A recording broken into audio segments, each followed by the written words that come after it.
Insya Allah pada hari Senin, Nikita Mirzani akan membacakan eksepsinya secara pribadi. Jadi kami akan meminta maaf kalau di bab 23 tentang pasal 369 di KUHP ini dihapus. Tanyakan sama dia, ya, Anda lapor polisi itu pakai pasal apa sih? Kalau nggak ngerti, kasihan.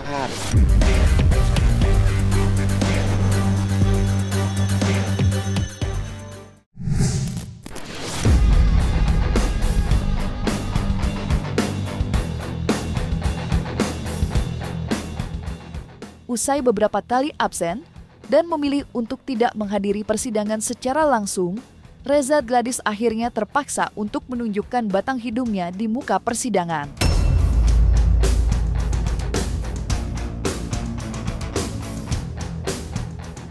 Pasalnya, pada tanggal 1 Juli 2025 mendatang, sidang perdata gugatan Wan Prestasi yang dilayangkan Nikita akan kembali digelar dengan agenda mediasi lanjutan.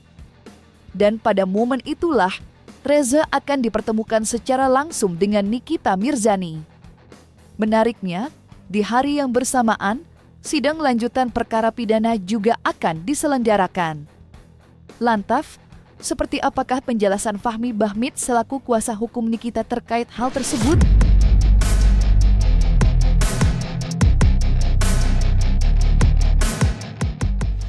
Satu Juli ada dua persidangan. Pertama persidangan perdata, Wan Prestasi itu wajib datang RJ untuk dimediasikan dengan Nikita Mirzani dan Ismail Marzuki.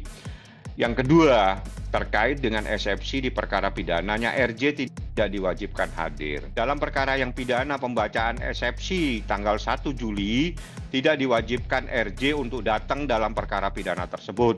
Tapi dalam perkara Wan Prestasi pada tanggal 1 Juli, dia diwajibkan hadir untuk bertemu Nikita Mirzani dalam proses mediasi. Jadi ada dua hal yang berbeda, dua hal yang harus dipahami. Yang pertama, untuk perkara pidananya, RJ tidak diwajibkan hadir. Dalam perkara perdatanya Wan Prestasi, RJ diwajibkan hadir.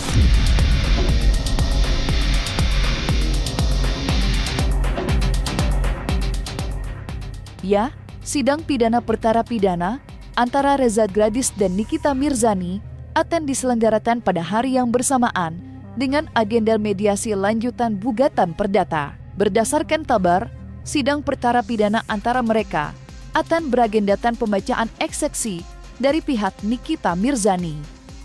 Lantas, seperti apakah persiapan pihak kuasa hukum Nikita Mirzani menghadapi agenda sidang lanjutan? Serta mungkinkah Nikita akan menuangkan seluruh kekecewaannya kala membaca nota keberatannya?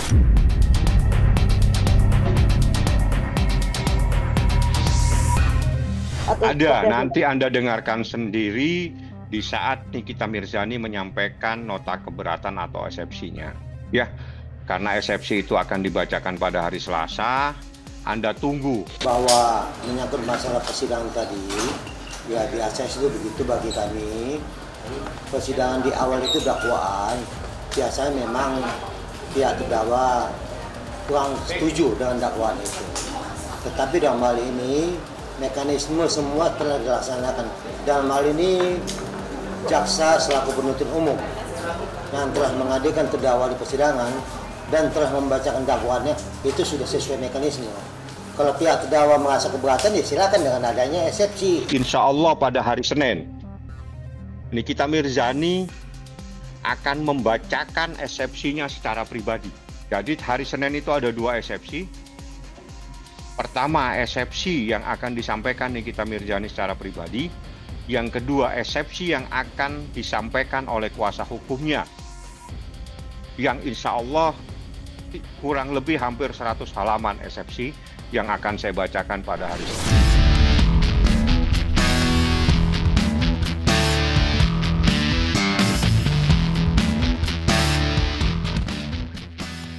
Pertempuran hukum antara Nikita Mirzani dan pihak Reza Gladys belakangan ini memang berjalan semakin sengit. Apalagi pihak Reza kini sudah secara terang-terangan menolak ultimatum Fahmi Bahmid yang menagih permintaan maaf dari pihak mereka. Ya, masing-masing pihak nampaknya begitu bersikeras dalam memegang teguh pendirian mereka. Lantas, akankah persidangan kali ini akan menjadi penentu dari akhir kisah perseteruan mereka? Ataukah mungkin pihak Nikita siap menempuh upaya hukum yang lebih lanjut?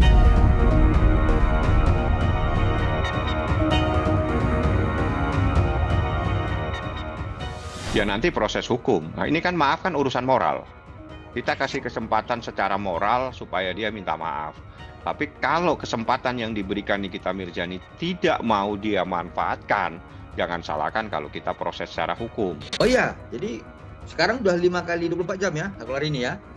Jadi kami akan meminta maaf kalau di bab 23 tentang pasal 369 di KUHP ini dihapus. Ya, kami akan minta maaf. Nah, tolong ini direkod ya. Ini KUHP ya, KUHP dan KUH Perdata. Ini saya beli baru semalam ini supaya saya takut ada perubahan. Jadi tolong ini dilihat. Kalau ini dirubah, pasti kami minta maaf. Ngapain? Saya kan nggak ngurusin. Jadi jangan bingung. Jadi kayaknya udah kebingungan. Saya kan membahas. Tanyakan sama dia, ya. Anda lapor polisi itu pakai pasal apa sih? Kalau nggak ngerti kasihan. Anda kalau nggak tahu, nggak punya datanya, saya kasih sama saya. Datanya sama saya ada 1 meter. Semuanya pasal itu 368 dan itu hilang di dalam surat dakwaan. Oleh karena hilang, Anda dari awal menyatakan Nikita Mirzani telah melakukan pemerasan terbukti dalam surat dakwaan. Tidak ada pemerasan, saya minta ultimatum Anda untuk segera minta maaf. Kalau tidak, proses hukum yang akan saya lakukan. Tidak ada koma kalau saya titik permintaan saya. Jadi terhadap itu kami juga mendengar ini dari pernyataan dari rekan sejawat kami dari penasihat hukum terdakwa, karena penasihat hukum terdakwa menyatakan bahwa tentang dakwaan yang disampaikan jaksa itu adalah bukan tentang pemerasan, tetapi tentang pencemaran nama baik, seperti itu ya. Nah, jadi saya tidak mau berandai-andai ya. Ini saya baru beli buku KUHP dan KUH Perdata ini. Di pasal 369 ya, bab 23 dijelaskan bahwa pasal 369 itu adalah tentang pemerasan dan pengancaman. Ya, ini jelas ya. Pemerasan dan pengancaman ya. Artinya kalau kemudian rekan sejawat kami menyatakan bahwa pasal 369 adalah merupakan pasal pencemar nama baik, ya saya berharap ini dihapus dulu ya, bab 23 ya, pasal 369 dihapus dulu nih, yang mengatakan bahwa bab 23 tentang pemerasan dan pengancaman itu diatur dalam pasal 368 dan 369. Nah, kalau sudah dihapus ini, ya wajar dong klien kami meminta maaf.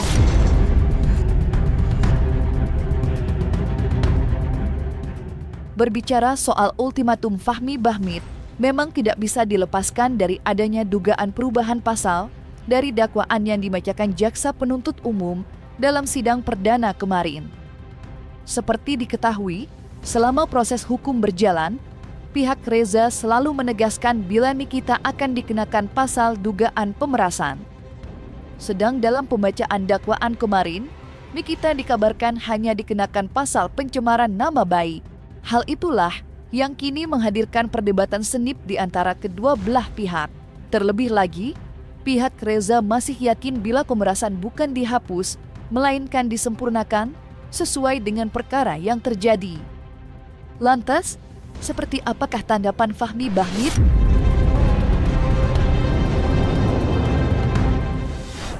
Berarti dia tidak pernah tahu apa yang dibacakan. Di dalam, kasihan ya kalau sampai harus tidak paham tentang apa yang dia lakukan. Di dalam surat laporan polisi yang ditandatangani oleh RJ itu pasal yang dilaporkan 368. Ya. Proses penyidikan yang dikeluarkan oleh penyidik kepolisian pasalnya 368. Penetapan tersangka pasalnya 368 KUH pidana. surat perintah penahanan pasalnya 368 KUH pidana yang ditahan selama 20 hari, perpanjangan penahanan selama 40 hari yang ditandatangani oleh kejaksaan itu pasalnya 368 KUH pidana. Selanjutnya dakwaan yang saya terima hari ini ada di depan saya, biar pinter.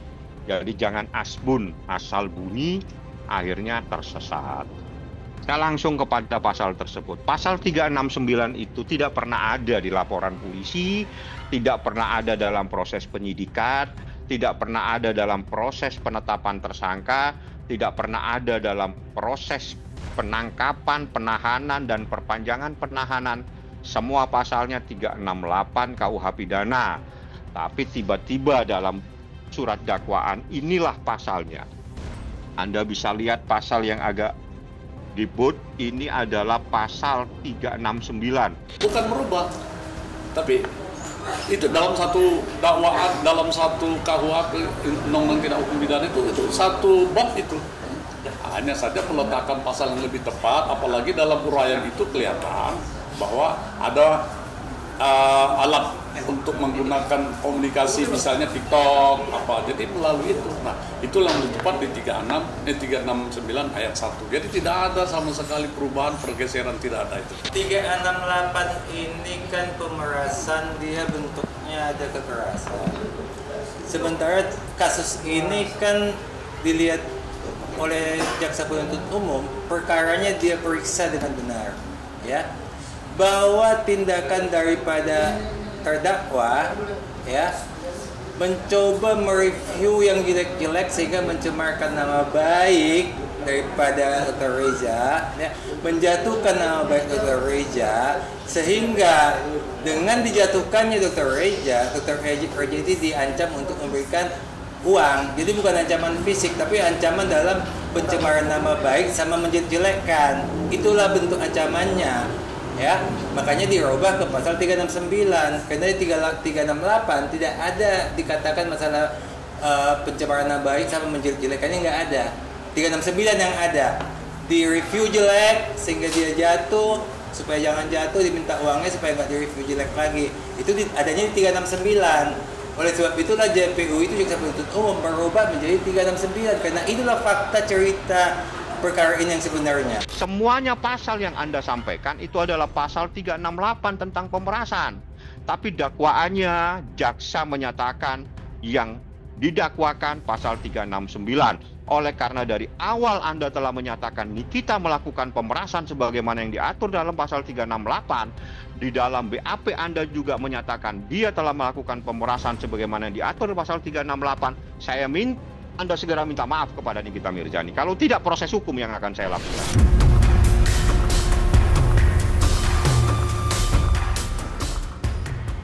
Terlepas dari semakin rumitnya dinamika, kisah perseteruan hukum antara Nikita dan Reza telah berhasil mencuri perhatian dari jutaan pasang mata.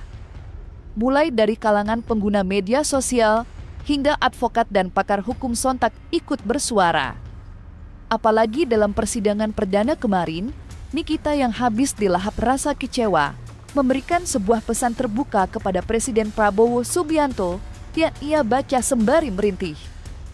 Lantas, bagaimanakah para praktisi hukum menyikapi permohonan dari Nikita Mirzani kepada orang nomor 1 di Indonesia?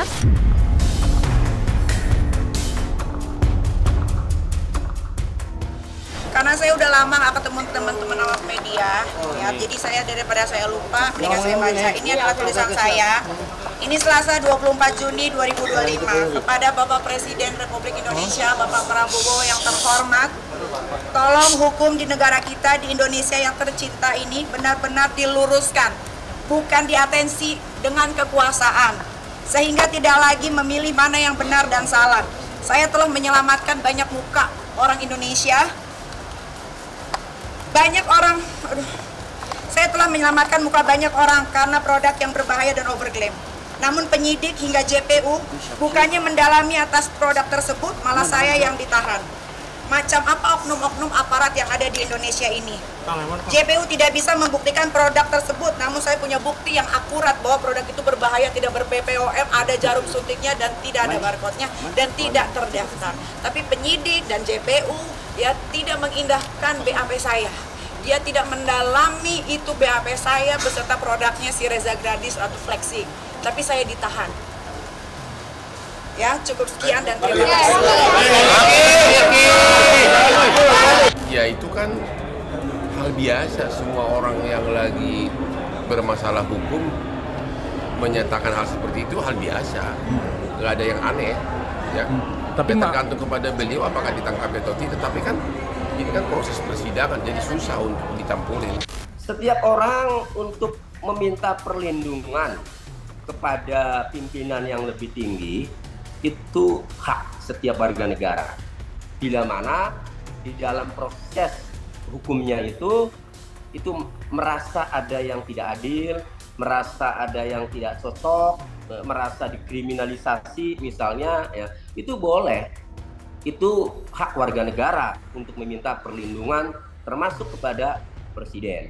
Cuma karena kasus ini sudah di persidangan, maka menurut saya ya, ini presiden sekalipun tidak bisa mencampuri urusan persidangan. Paling kalaupun memang benar nanti ya, suratnya dilayangkan kepada Bapak Presiden, maka melalui Komisi Yudisial dan melalui Badan Pengawas atau Bawas Mahkamah Agung itu akan mengawasi proses sidangnya Nikita Mirzani. Paling begitu.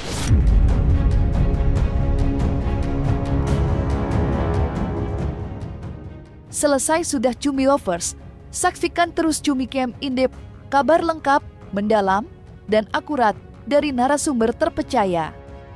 Dan jangan lupa untuk like, subscribe, dan juga share channel YouTube Cumi Cumi.